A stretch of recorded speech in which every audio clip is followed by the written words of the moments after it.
Сіздерді қасиетті де ұлы мереке жеңіс күнімен шын жүректен құттықтаймыз. Бұл отан қорғаудағы өшпес ерлік пен өлшеусіз даңқтың, халқымыздың шексіз қаһармандығы мен мұқалмас қажыр қайратының ең айтулы мерекесі. Ұлы жеңіс оңайлықпен келген жоқ. Майдангерлердің аяғына ауыр жүк түсіп, отаны, жері үшін от болып жанып, оқ болып атылды. Көп боздақтарымыз соғыс алаңынан қайтпай қалды. Арын, байрақ, намысын әзір еткен ерлердің қаһармандықтары аңызда қалды. Осы қасиетті күні адалдық пен жанқиярлықтың үлгісін көрсеткен қаһармандардың рухына бас иіп тағзым етеміз.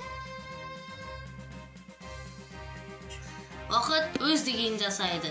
Жыл өткен сайын бізге ұлы жеңіс сыйлаған ардагерлеріміз бен тыл жұмыстарында аянбай тер төккен жандардың қатары сейіліп барады. Сондықтан ұлы жеңістің авторлары майдангерлерімізді сыйлап құрметтеу, оларға қамқорлық жасау басты борышымыз.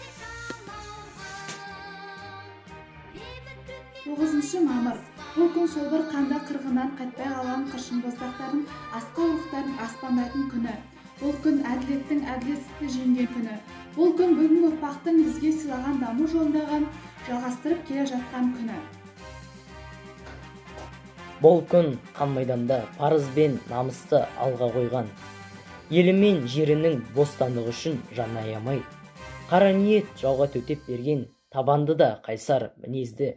Жауынгерлеріміздің және тылда тынымсыз еңбек еткен ағаларымыз бен апаларымыздың ерен ерлігінің, биік рухының мерекесі.